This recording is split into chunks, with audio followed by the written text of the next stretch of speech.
Nobody likes being the new kid at school. When I moved to Texas in the 6th grade, I was not very optimistic about going to a new school and being the new kid. I would always worry about how other people thought of me, and I would always usually look at the downside of events. But all of that changed when my dad went to surgery for having gallstones. See, my mom was the one to tell little 11-year-old me not to worry about him and to think positively. Sure enough, he came out of surgery in full health. After that experience, not only did I look at events optimistically, but I also found myself admiring the doctors who nursed my dad back to full health. After researching different types of doctors, I realized that cardiology was the best for me. So from thinking positively from that one time during my dad's surgery, I was not only able to look at life in a better way, but I also realized what I wanted to do for my career. Hi, my name is Milan Research, and this year for ISM, I want to study interventional cardiology. So one of the reasons I joined ISM was so that I could learn more about cardiology through the research and informational interviews. So from this, I hoped to expand my knowledge on cardiac procedures, technological advancements, related fields to interventional cardiology, and also the general lifestyle of an interventional cardiologist. So my first interview was with Dr. Tulika Jain. She practices advanced cardiac imaging at the Cardiology and Vascular Associates in Dallas. And since she's not an interventional cardiologist, I was able to learn more about the other types of cardiology that are related to interventional cardiology. Specifically, I learned about the field of nuclear cardiology, which basically provides information on the blood flow and the pumping action of the heart by tracking microscopic substances injected into the blood. However, the most important aspect I learned from this interview was how nuclear cardiologists and interventional cardiologists work together to achieve the common goal of curing a patient. Dr. Jain explained to me how nuclear cardiologists would do the diagnostic and imaging part, while interventional cardiologists would cure the patient with various procedures. Not only did this interview teach me about another field of cardiology, but it also gave me a clear example of how teamwork is used extensively in the medical field. My next interview was with Dr. Faisal Wahid. He's an interventional cardiologist at the Texas Institute of Cardiology. Since Dr. Wahid practices interventional cardiology, I was able to gain primary knowledge about my specific topic of study. One of the most interesting facts I learned from Dr. Wahid is that interventional cardiologists are not limited to only practicing interventional cardiology. In fact, most interventional cardiologists would specialize in more than one field, such as nuclear cardiology, so that they're able to treat a wider range of patients. This showed me that I should specialize in more than one area of cardiology, and I should also broaden my research so that I can effectively treat more people every day.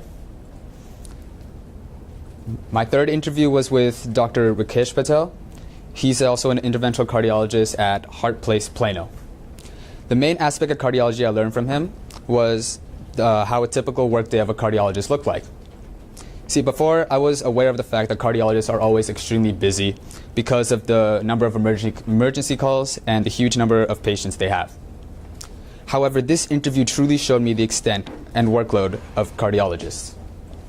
When I first met Dr. Patel in the hospital, he suggested that we do the interview while he goes through his hospital rotations because of the number of last-minute patients he had. So basically, this was a walk and talk interview instead of your traditional sit down on a table and talk.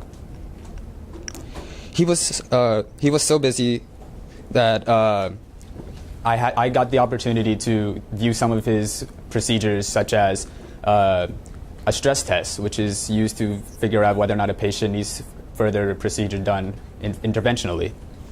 So this interview gave me a real-life experience of the work style and the work life of cardiologists, which allows me to visualize myself in the future as a professional in this field. My fourth interview was with Dr. Wael Abo-Ada. He practices general cardiology in multiple hospitals across Dallas, and he owns his own business called Abo-Ada Associates. And from this interview, the main aspect of cardiology I gained was PFOs, patent foramen ovales. Previously, I did research over PFOs, which are basically a hole in the middle line of the heart, which is also called a septum. And I already knew about the fact that PFOs are prevalent in about 25% of the population. However, interviewing Dr. Atta provided me with the physician's point of view of this subject matter.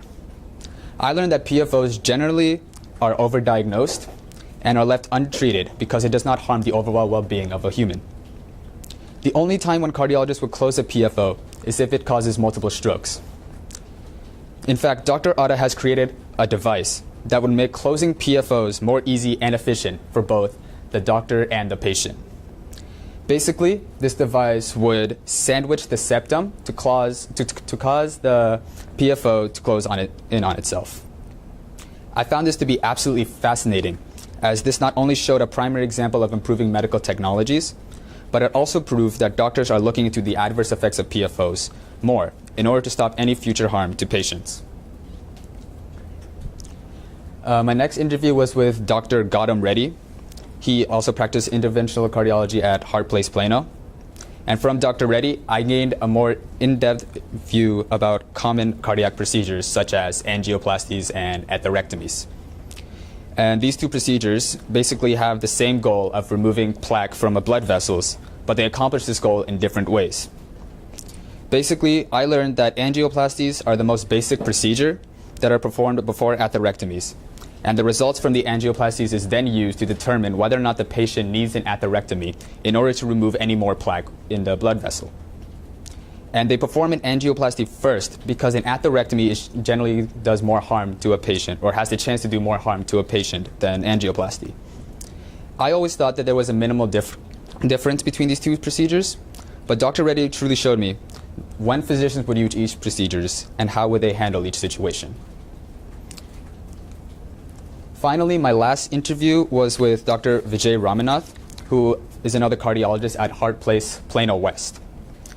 Along with giving me information on cardiology, he also showed me tangible representations of many technological improvements in the medical field.